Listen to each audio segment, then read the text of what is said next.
I just watched Infinity Pool and I'm truly rattled. I mean, there's so many questions around this movie, and I don't know how you feel, but I think it's about masculinity and the creative ego. I think the only way you can understand this movie, you have to approach it like a dream, or like a nightmare to be exact. First, let me give you a quick overview of the story and the settings. James is a frustrated writer who is suffering from writer's block and low self-esteem and arrives at a resort in a mysterious, dangerous country with his wealthy wife, Em. He hopes to get some inspiration from the new surroundings. One day they befriend another couple who's also staying at the resort, Gabi and Alban, and soon they have a very interesting dinner together where Gabi admits that she's one of the few fans of James's writing. And at the same time, James's wife, Em, tells the couple that he actually lives off her. What do you do for money then? He married rich. After that, the couple convinces them to actually break the rules of the resort and leave the compound to explore the forbidden country. And then at the picnic, Gabi seduces James to a sexual act in secret.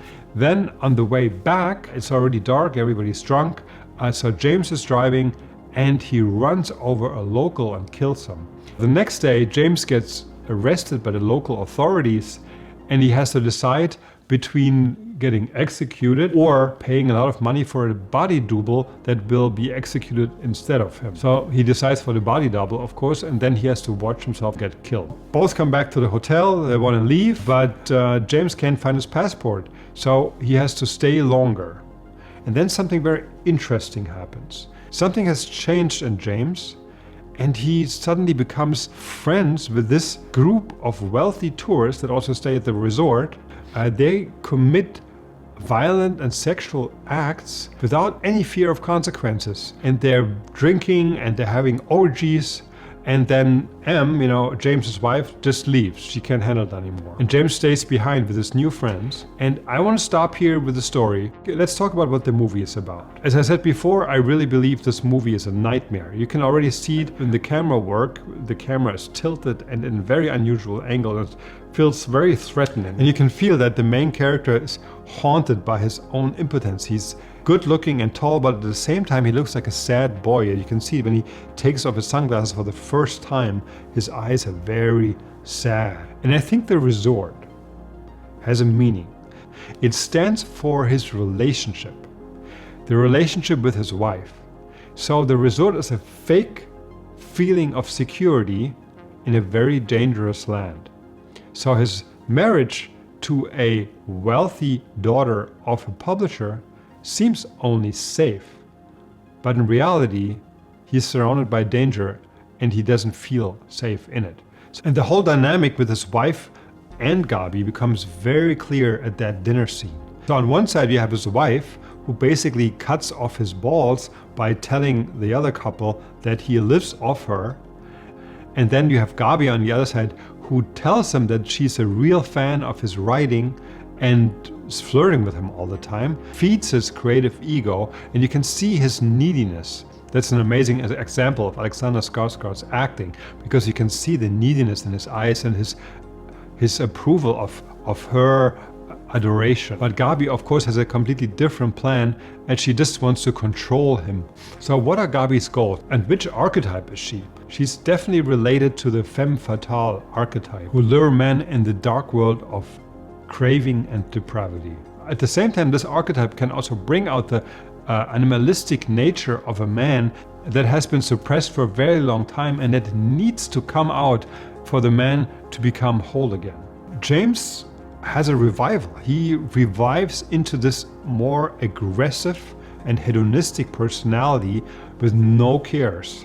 So Gabi succeeds in bringing this out in him, especially with this group of friends who have no qualms in committing crimes and murder, because they also just use this method of buying a clone to get executed. What happens then, though, is also very interesting, because these characters, they stay true to their nature and they attacking James, and they taunt him, and even Gabi at the end turns against him and pushes him to become more and more animalistic.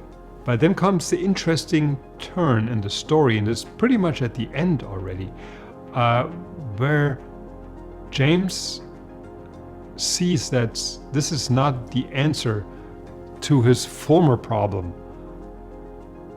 So he has to find another way. So at the end, he has to make a decision, joining them or finding his own way, but he can't go back to his marriage. So that's what the decision is in the end is about. He decides not to go back, but also not to stay with them. So that's the ending explained. And he stays in this interesting in-between world, which seems to be the only option that describes the position of a true artist who can't be part of anything. Okay, the last question, very important question. Who gets really killed at these executions? Is it the double that gets killed? Or is it the real person that gets killed? And I believe that the actual person gets killed and only the double survives. And that's very scary. And at the same time, it reminds me of metamorphosis. So being reborn. So it really depends on the person how to deal with the situation. What do you do when you're reborn? Do you use this process just to live a life without consequences? Or are you becoming your true self? And I think James makes the right choice at the end. Now I think I cleared up for myself what the movie is about. I don't know what you think, so please state it in the comments. I would love to hear from you.